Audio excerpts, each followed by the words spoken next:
नाजरीन, inner news and views में खुश आमदीद। नाजरीन, आजकल वीडियोज़ और ऑडियोज़ लीक होने का दौर चल रहा है, और जब मैं आपसे ये बात कर रहा हूँ तो हो सकता है कि इस दौरान कोई दूसरी वीडियो भी सामने आ जाए। इसके अलावा भी मैं आपको बताऊं कि पूरा एक आर्काइव, या आप समझ लें एक लाइब्रेरी है वीडियोज़ और ऑडियोज़ की, जो हमारी एजेंसियों और साबका हुक्मरानों के पास पड़ी हुई हैं।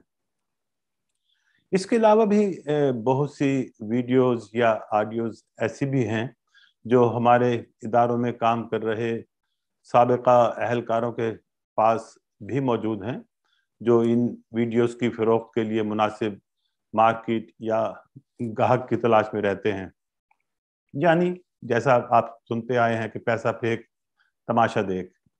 अब ये तमाशे तो नून लीग क्योंकि अपने केसेस को वापस करवाने के लिए आजकल आपको मालूम है हाइपर एक्टिव हुई हुई है, तो वो हर तरह का गंद उछालेगी, क्योंकि हमारे यहाँ आप जानते हैं ज़ाती मफादात हमेशा मुल्की मफादात पर मुकद्दम रहते हैं। ये हमारी बदकिस्मती है कि जिन लोगों के हाथों में हम अपने और अपने आने वाली नस्लों का मुस्तकबिल तक थमा देते हैं, वो किस तरह हमारे मुल्की इदारों के तकद्दुस और वक़ार की धज्जियां बिखेरते दिखाई देते हैं। अभी 2 दिन से लाहौर में एक मरहुमा की याद में ताज़ियती इजलास चल रहा था। उसमें जिस तरह मुल्की इदारों की बेतौकीरी की गई वो आप सबके सामने है, और आप मुनाफकत देखें कि इस कॉन्फ्रेंस का जो एलामिया सामने आया है उसमें ये कहा गया है कि पाकिस्तान में फ्रीडम ऑफ एक्सप्रेशन यानी आज़ादी राय की कोई आज़ादी नहीं है। अब न जाने हमारे लोगों को किस किस्म की आज़ादी चाहिए कि आप मुल्क के तमाम इदारों की ऐसी तैसी कर दें और फिर भी ये गिला के इजहार राय की आज़ादी नहीं। वो वकील जो चंद रुपयों के लिए किसी भी किस्म के कागजात की तस्दीक करने में झिझक महसूस नहीं करते, उन वकीलों की जिनकी सुबह अदालतों के औकात शुरू होने के साथ ही झूठी गवाहियों और बयानात से शुरू होती है, जो शाम को अपने दफ्तरों में बैठकर पुरानी तारीखों के स्टाम्प पेपर्स पर झूठे हल्फिया बयान लिख रहे होते हैं।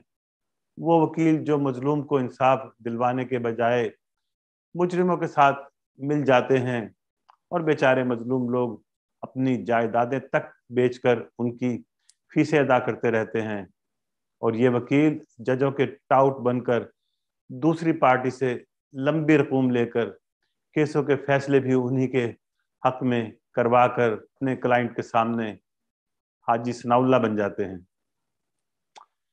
जो इस मुल्क में इंसाफ की फराहमी की राह में बराह रास्त रुकावटें खड़ी करने की सबसे बड़ी वजह है, वो वकील इस तरह के पब्लिक फोरम्स पर खड़े होकर न जाने किस मुंह से अखलाकियात के दर्स देते दिखाई देते हैं। और ये हमारी बदकिस्मती है कि यही वकला हमारी आला अदलिया के जजेस बनकर इस मुल्क के मुजरिमों को तहफ़्फ़ुज़ फराहम करते हैं। अफसोस, अब जहां तक वीडियोस और ऑडियोज के रिलीज होने की बात है, जैसा मैंने पहले कहा कि एजेंसियों के आर्काइव में उनका ढेर लगा हुआ है। अब अगर इस वक्त हुकूमत वक्त भी इसी गंदे खेल में पड़ जाए और नवाज शरीफ, शहबाज शरीफ या मौलाना फजलुर रहमान या दीगर मुखालिफिन की वीडियोस लीक करना शुरू कर दे, तो ये आप अंदाज़ा लगा सकते हैं कि मुल्क के दुश्मनों को फिर कुछ करने की ज़रूरत ही नहीं है। वो तो फिर आराम से बैठेंगे और तमाशा देखेंगे, क्योंकि हम खुद हैं ना अपना तमाशा बनाने के लिए। तो नाजरीन, मैं समझता हूँ कि हुकूमत इस वक्त इस डर्टी गेम में शामिल ना होकर बहुत जिम्मेदारी का मुजाहरा कर रही है, लेकिन अगर नून लीग इस खेल को बढ़ावा देगी तो फिर मेरा ख्याल है कि हमारे वकला, सहाफ़ी हजरात और बड़े बड़े हाजी साहिबान नंगे हो जाएंगे। इस वक्त मीडिया में बैठे या दीगर लोग जो इन वीडियोस के या ऑडियोज के लीक होने पर चस्के ले रहे हैं और मुल्क के मुजरिमों की पुश्तपनाही में मसरूफ हैं, मुझे डर है कहीं वो भी मकाफात अमल का शिकार ना हो जाएं। नाजरीन, हमारे यहाँ बदकिस्मती से ब्लैकमेलिंग के इस तरह के हरबे इस्तेमाल करने की कहानी कोई नई नहीं है, बल्कि इसका सिलसिला कई दहाइयों पर मुहित है। भुट्टो साहब से ये बात मंसूब की जाती थी कि वो तस्वीर, फ़ोन कॉल्स और दीगर हरबों से अपने मुखालिफिन को ब्लैकमेल करने के माहिर थे। जब उनकी हुकूमत के खिलाफ 1977 में PNA की तहरीक चली थी, उस वक्त ये खबरें आ रही थीं कि वो इस तहरीक में शामिल बहुत से मजहबी और सियासी रहनुमाओं की नाजेबा वीडियोस और तस्वीर लीक करने का सोच रहे हैं, लेकिन फिर वक्त ने उन्हें मोहलत नहीं दी। नाज़रीन, ये सिलसिला ऐसे ही चलता आ रहा है। मोहतरम आसिफ जरदारी साहब भी इन कामों के एक्सपर्ट रहे हैं। उन्होंने भी बहुत सी बासर शख्सियात की वीडियोस बना रखी हैं ताकि अपने मफादात का तहफ़्फ़ुज़ किया जा सके। फारूक लगारी जब पीपल्स पार्टी की दूसरी हुकूमत में सदर पाकिस्तान बने थे, तो उनके मोहतरमा से इख्तलाफात ज़बान ज़द आम थे और उनके पास उस वक्त आइनी शिक 58(2)B के तहत असम्बलियाँ बर्खास्त करने का इख्तियार भी मौजूद था। और जब वो मोहतरमा बेनज़ीर भुट्टो की हुकूमत को बरतरफ करने जा रहे थे, शायद उन तक भी कोई वीडियो पहुंचाई गई थी, लेकिन वो ब्लैकमेल तो नहीं हुए और उन्होंने मोहतरमा की हुकूमत बर्खास्त भी कर दी। लेकिन न जाने उस वीडियो में क्या था कि बेचारे फिर संभल नहीं पाए और उनकी सेहत दिन ब दिन गिरती चली गई और वह फिर अपने बेटों को नवाज शरीफ की गोद में डालकर इस जहान फ़ानी से रुखसत हो गए। खुदा उनकी मगफिरत करे। और हमारे छोटे मियाँ साहब यानी शहबाज शरीफ साहब कि अगर आप पुराने इंटरव्यूज सुने तो वो बताते हैं कि वो भी भुट्टो साहब से काफ़ी मुतासिर रहे हैं। ये जो आप देखते हैं उनके जलसों में माइक्स वगैरह को गिराना, ये सब भुट्टो साहब को ही वो कॉपी करते हैं। तो छोटे मियाँ साहब भी इस किस्म की ब्लैकमेलिंग में अपना सानी नहीं रखते। और आज मैं आपको ये बात बताऊं कि अगर नवाज शरीफ साहब के पीछे शहबाज शरीफ साहब का जहन ना होता तो नवाज शरीफ अब तक एक किस्सा पारीना बन चुके होते। नवाज शरीफ साहब ने जब 1985 में लाहौर से सूबाई असम्बली का इलेक्शन लड़ा था, जिसके फिर नतीजे में वो वज़ीर आला पंजाब मुंतखब हुए, मुझे अच्छी तरह याद है कि उनके हल्के के तमाम बदमाशों को शहबाज शरीफ साहब की तरफ से भारी रकूम फराहम की गई थी। मैं लाहौर के इलाके कृष्ण नगर, जो फिर बाद में इस्लामपुरा बन गया और ये मियाँ नवाज शरीफ साहब के हल्के में आता था, वहाँ रहा करता था। और हमारे इलाके के तमाम नामी गिरामी बदमाश मियाँ नवाज शरीफ की इंतखाबी मुहिम में बराह रास्त शामिल थे और उनकी जानिब से इलाके के लोगों पर ये दबाव था कि आपने मियाँ नवाज शरीफ को वोट देना है। और इस सारे अमल की निगरानी शहबाज शरीफ साहब कर रहे थे।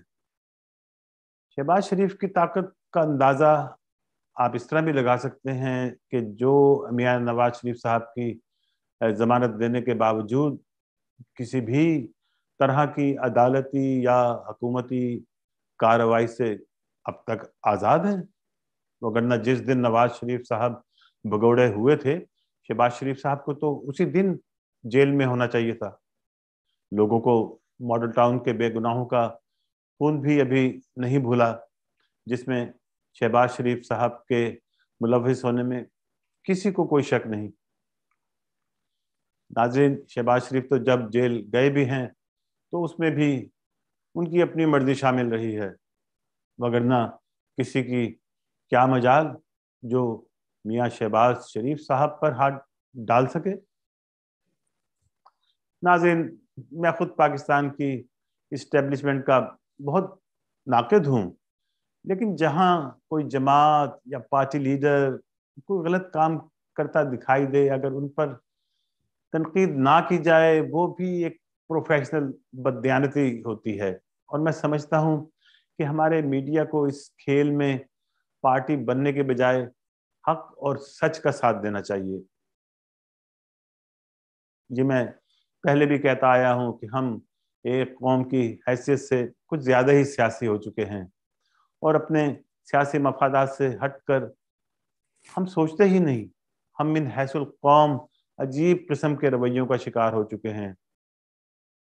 हम अपने सियासी और ज़ाती मकासद की तकमील के लिए इतने खुद गर्ज हो चुके हैं कि मुल्की मफाद को इससे कितना नुकसान होगा, हमें इसका बिल्कुल एहसास ही नहीं होता। दूसरी तरफ हमारी हुकूमतें या हमारे हुक्मरान बैरूनी आकाओं के इतने ताबेदार हैं कि कोई कानून साजी हो या मुल्क की अंदरूनी इंतज़ामी मामलात, कभी बैरूनी ताकतें हमें इंसानी हकूक, कभी हकूक नस्वां, कभी फलाह हकूक, और अब आने वाले दिनों में आप देखेंगे कि क्लाइमेट चेंज के नाम पर हमारा बाजू मरोड़ेंगी, और हम सर तस्लीम खम किए इसलिए उनकी हर बात मानने पर मजबूर हो जाते हैं कि हमें उनकी इमदाद, कर्ज या बरामदात के लिए उनकी तरफ देखना पड़ता है। हमारे अपने मुल्क में कानून बन जाते हैं लेकिन उस पर अमल दरामद नदारद। अभी पिछले दिनों 60 के करीब कवानीन हुकूमत ने असम्बली से पास करवाए तो हैं, लेकिन उन कवानीन पर अमल दरामद कहीं नजर नहीं आएगा। और अगर हुकूमत कुछ करना भी चाहेगी तो अपोजिशन तो पहले ही तमाम कवानीन को अदालतों में चैलेंज करने का कह चुकी है। और फिर अमल दरामद जिन इदारों यानी हमारी अदलिया, पुलिस या प्रोसिक्यूशन ने करवाना होता है, तो उनकी वीडियोस किसी ना किसी के पास होती हैं और वहां पर कानून को ब्रेकें लग जाती हैं। नाज़रीन, यहाँ आकर मैं पाकिस्तान की इस्टेब्लिशमेंट पर इसलिए तनकीद करूंगा कि उनके पास सबकी वीडियोस और कमजोरियां हैं, लेकिन ये इन्हीं करप्ट लोगों से मुल्क और हमारी जान छुड़वाने की बजाय उल्टा ऐसे लोगों को ही हम पर मुसल्लत किए रखते हैं। क्योंकि हमारी इस्टेब्लिशमेंट की भी ये शायद मजबूरी है कि ये समझते हैं कि पाकिस्तान के बाकी तमाम सिविलियन इदारे अगर इनके डंडे के नीचे होंगे तभी मुल्क सही सिमत की जानिब गामजन होगा। ये वो सोच है जिसको बदलना होगा। हर इदारे में बहुत अच्छे अच्छे लोग बैठे हैं। आप सिर्फ ये कीजिए कि ये देखिए कि कोई खुदा ना खास्ता मुल्क के खिलाफ तो काम नहीं कर रहा, उन्हें कानून के शिकंजे में जरूर लाएं, वगरना हर इदारे को काम करने की मुकम्मल आज़ादी होनी चाहिए। सब इदारे अपनी अपनी डोमेन में अगर अपना काम करते रहें तो इससे इदारों का वक़ार भी बढ़ेगा और मुल्क के अंदर और मुल्क से बाहर भी लोग इन इदारों को कदर और मंजिलत की निगाह से देखेंगे। खुदा हमारा हामी और नासिर हो। आमीन। पाकिस्तान जिंदाबाद।